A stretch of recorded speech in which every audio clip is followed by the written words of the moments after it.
Well, welcome to our YouTube Sunday School at Hansboro Baptist Church. We're so glad to be back.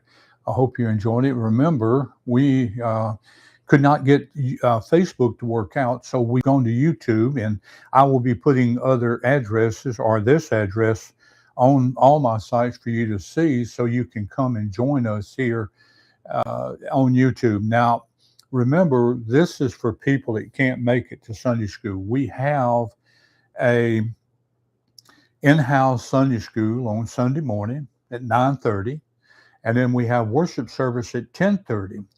But if for some reason you can't make it, you miss it, you can get both live here after the service Sunday. Sunday school, my Sunday school comes out on Fridays, and we'll be there to whenever. Worship service comes out when they're through on Sunday morning, early Sunday afternoon, probably it'll be put on here. But that a way that you can get the full service, the worship service and the Sunday school. We encourage you to let us know what you think with a thumbs up. We also ask you, if you would, to share this with people, because when people can't get out for whatever reason, sometimes people are sick, sometimes family situation or work situation, whatever it may be, you can't make it. This is what this is for, is to make sure that you have the same thing everybody else has, because that's what we're basically doing, still trying to get things adjusted right. So bear with me. Today we're looking at the number 4 of the book, and we're in Joshua at this point. We will get in Judges later on, and I think even a little bit in Ruth, but today we're number 4, and it's the winning strategy. Now, the text we have and the root of our study comes from Joshua chapter 6, verses 12 through 25. There's 4 parts to this, and it's all in chapter 6 of Joshua. So the first one starts in verse 12 and goes through 14. It's instructions to obey. 15 through 19 is victory assured. 20 through 21 is walls destroyed. And 22 through 25 is promises kept. These are the things we will look at in those verses. And that's what these verses help us understand, that there was instructions given that we are to obey. And we see the victory because of what they did. And then we see how the walls, unusual warfare, never seen anything like it, never heard anything like it. But here's the story telling us it's real. And then, of course, God keeping the promises he makes to people. Now, we think about here in Joshua chapter 6, we witnessed one of the most unusual battles plans that was ever recorded in history anywhere. We've never seen anything like this.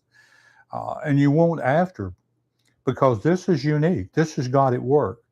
Now, the people of Israel, here they've crossed over the Jordan into the promised land, the land of milk and honey. They're standing before a city that is rich, that God had promised them, by the name of Jericho. This city is a fortified city with walls so thick and strong that when you think about it, when they looked at it, and if you and I could understand the walls and stuff at that time, no human strategy was going to bring these walls down. Totally couldn't, impossible. But yet, God gives Joshua a plan that doesn't look like war at all. As a matter of fact, it goes against everything that one of our leaders in the military would say. It won't work. Just like these people probably thought it won't work. But they did what God said. You said there was no weapons involved, no ladders involved, no surge engines, nothing to break down doors, walls, whatever. Just simply marching, silence, including trumpets. And the main thing was to be obedient and do exactly what God had told them to do. And through this, God reveals this winning strategy that still applies to you and I today when God asks us to do something. Now, the first thing we look at is to start early with discipline. As verse 12 tells us, it's about the first part of this being instructions obeyed, because we see here what Joshua did and what the people did. Now, that first morning, Joshua got up very early. You see, victory begins before the battle. If you just get up and put on armor and take off out there, and don't make any kind of plans or think through what you're getting into, at least be prepared for it. The battle may be in doubt, but victory begins before the battle ever starts. It starts in the preparation, it starts in discipline, and it starts in consistency. In today's world, we often look for those things that are quick fix. Let's get it done now, and get through it. Instead of results, overnight breakthroughs, you know, we need to be taking our time, thinking about things before we get into them. I've always said when I make snap decisions, like when something comes up and I say, okay, here's what we're going to do, not even thinking about it, it don't turn out too well. But give me time to sit down with it and pray about it, call God in on the situation and listen to him and really think things over. I make a whole lot better decisions when I do that. Now, God's strategy still values faithfulness in the small, unseen moments. And those are the times when you lose things. In those small, unforeseen moments, if you don't make the right moves in preparation, those small moments can turn into something major and turn into losing the war. When you think about early rising, it might not be literal, but it's about priority. It's about doing things right the way God would want you to. So the question would be, do we put God first before our day begins? I've told you over and over again, we need to get up before our feet ever gets off the bed. We need to thank God for the day and ask him to help us through the day. If the day is going to be good in work, we need to bring God into it and let God help us with it. Before decisions, before stress and distractions take over our lives, let's put God in charge of them. You see, winning strategy that he speaks of here is putting God first, even when no one is watching. You don't need an audience to turn your life over to God. The second thing is follow God's instructions even when they don't make sense in verses 3 and 5. Marching around this wall is what God told him to do. That doesn't seem like a logical military plan. It sounds sort of foolish. Yet they did exactly what God said. It's about obedience, doing what God tells us. You see, today, God's instructions may still feel countercultural. Forgive when you've been hurt. People say, why should I forgive them? They're the ones that, that they should be coming to me, apologizing to me and asking me for forgiveness, but I got to go and forgive them. Well, that's not the way God set it up. We forgive people when we have been hurt. Stay honest when others cheat, because it's so easy for us to cheat because we see them cheating. And if they look like they're winning, we want to win. We need to be patient when the world rushes and trust when things don't make sense. Sometimes in God's work, when we look at it, we just don't understand it. It doesn't make sense. But that doesn't mean that there's something wrong with it. It's not going to work. We live in a time where logic often overrides faith. People like to use it. Well, it's sensible to think about this as a way to do it. Why? Because that's the way it's always worked with me in my life.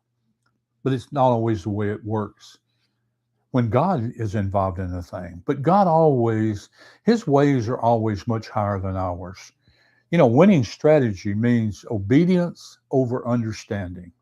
Follow God's word no matter what. Listen, you may not understand something. You may not know what's going on. You can't see the future. You're thinking, I'm going to run head over heels into a roadblock and get hurt.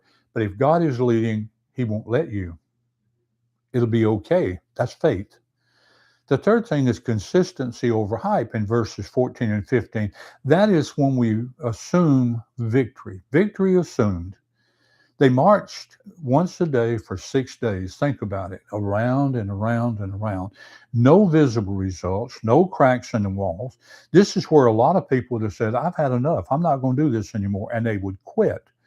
You see, we live in a result-driven culture. If we don't see a little, if you will, we'd say a little daylight at the end of the tunnel, we're ready to throw the towel in and say, we can't do this anymore. If we don't see progress quickly, we assume it's not working. In this case, if they'd have quit after day 2 or 3, they wouldn't have seen the results. But you see, God was working all the time, even when the walls looked like they were unchanged. Now, think about this.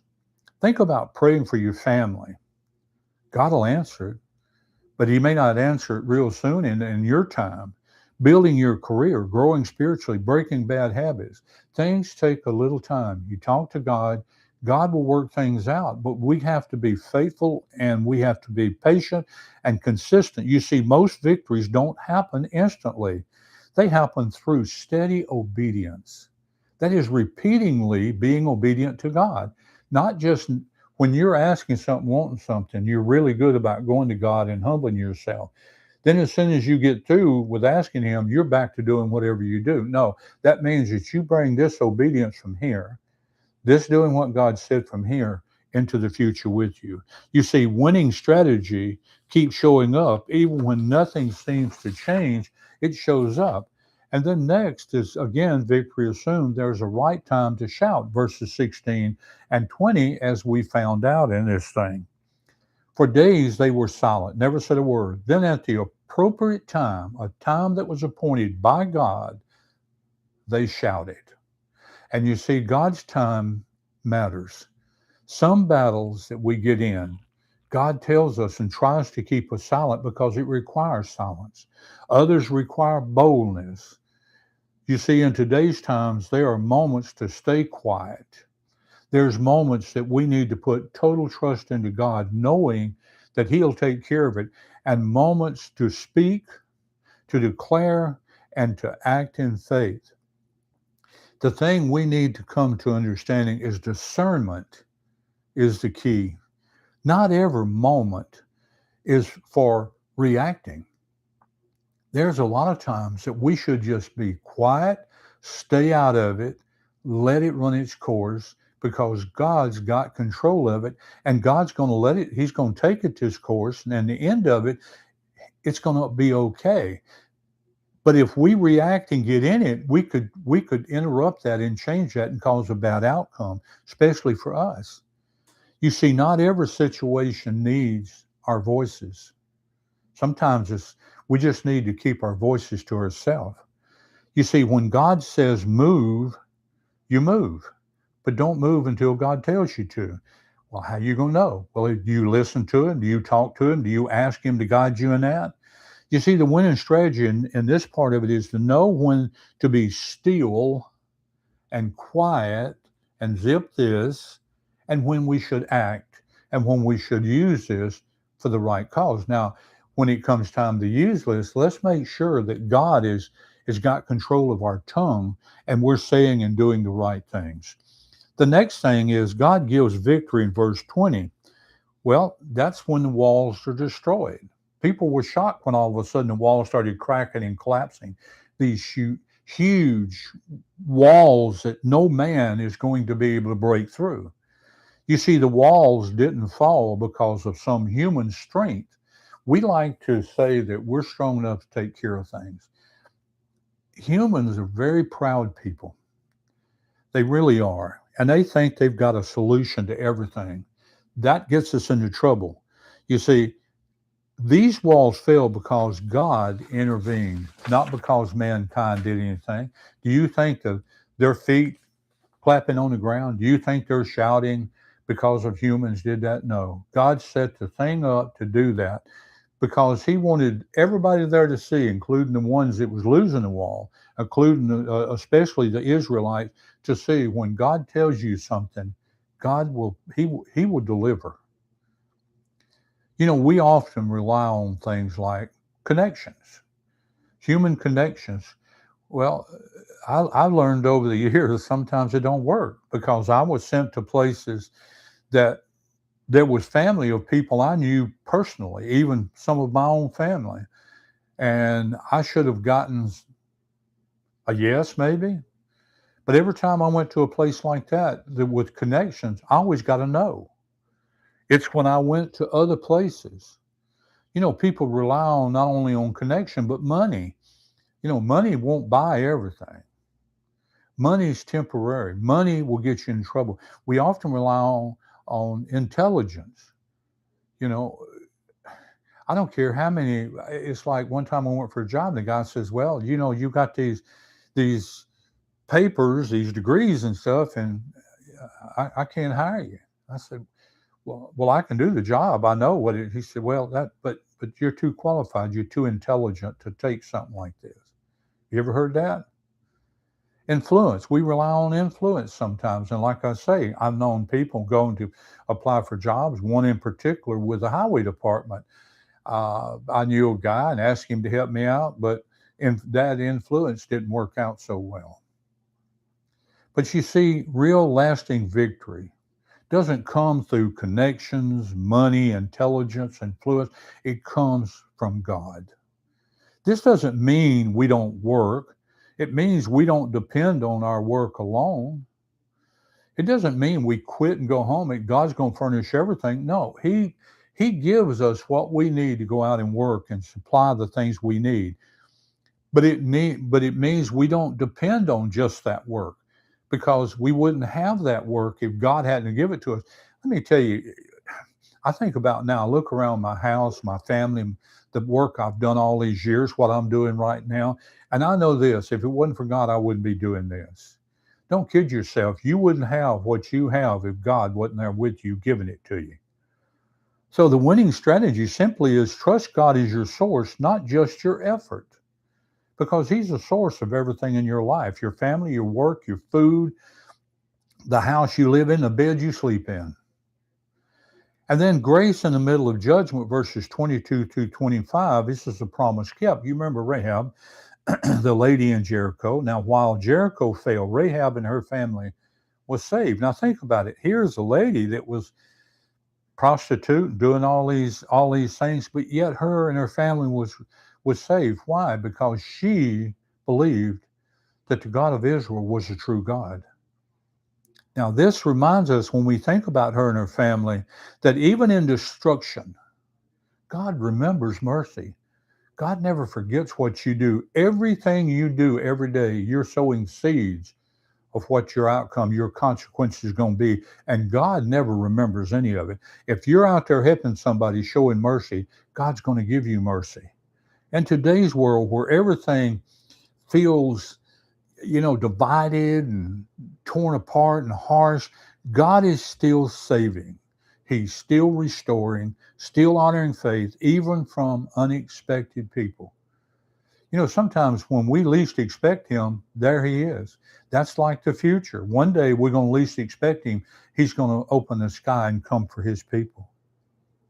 You see, the story of Rahab was a fact, but she wasn't perfect. But what helped her, and is going to help you and I, was she believed. She believed in Israel's God. She believed in the God of the universe. She believed in the Creator God. Winning strategy is that faith positions you for grace. And that's important for you and I to remember. Now, as I start bringing this to a close, think about those things. Think about where you're at in your life with the things that God has called you to do. Now, when we think about, the strategies of life that we talk about, the strategies for winning in life hasn't changed. God doesn't change. When God lays out a plan, it's perfect. He doesn't have to have a plan B, C, D, E, whatever, because when He lays one out, it's guaranteed to work. It's perfect. There's a guy who says you can take it to the bank. We need to put God first. We need to obey Him fully.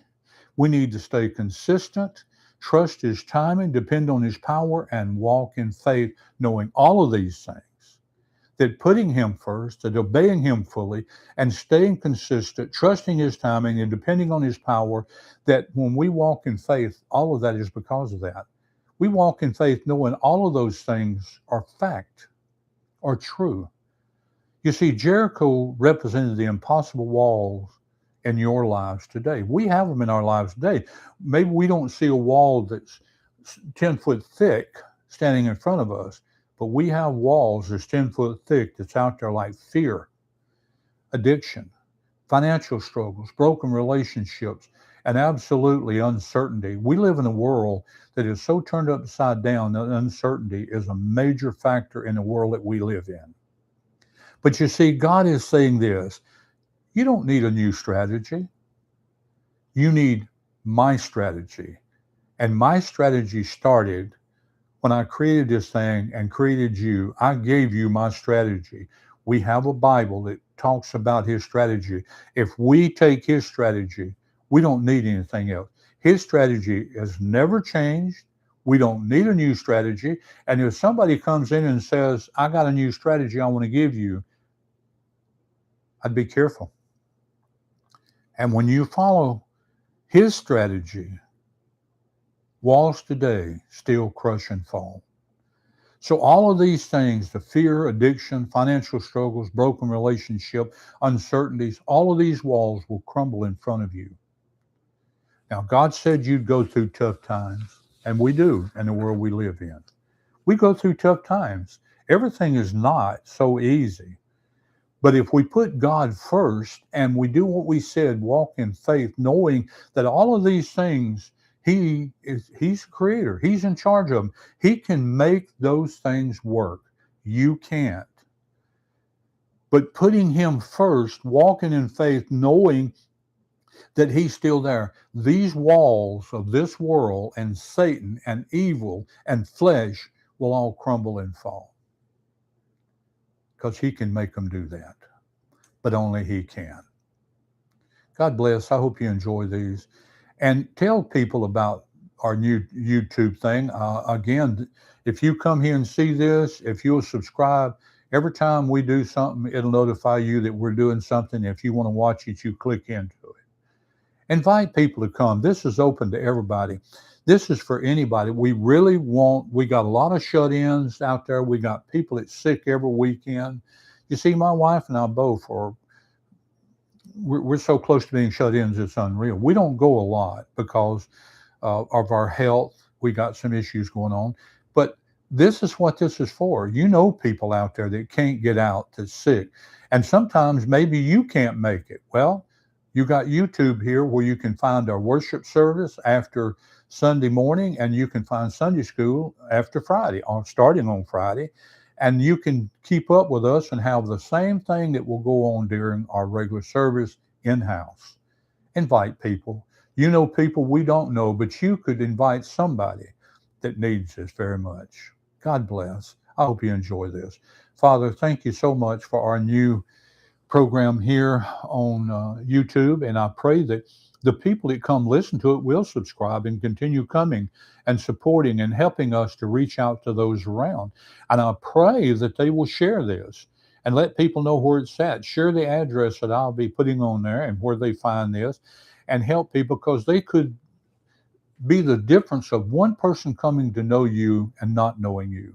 They know people we don't know. We can actually reach the world if everybody out there would share this and invite people to come. So I ask you, Father, to burden the hearts of those that sees this, will tell others about it and share it with them, to let them know that your word is here to be found here, and that you are here to be met. And here they can hear about the love and the things that you do for us that you can do for those that don't know you. And I pray by them doing that, that people that don't know you will come and get to know just how wonderful you are and what you can do for them. Father, help us to be the difference of being the light in this world and cutting out the darkness in this world. Give us that light and let us go out and do what we're supposed to do, and that is tell people that you love them. Thank you for that, Father. And we thank you for this new group. We ask you to continue blessing us and be with us and help us to bring the true word that only you can give us to bring. Father, I ask you to be with those who go into whatever situations in their life, troubles might be, sickness, financial, family, job, whatever it is, Father, I ask you to help them with it. And Father, I ask you to lead, God, and direct us and forgive us of where we have failed you. For this, we ask in your name. Amen. God bless you. I will see you next week with the next session, and I hope you enjoy this. Like I say, subscribe to it. Join us each week for this, and invite others to come. God bless, and I'll see you next time.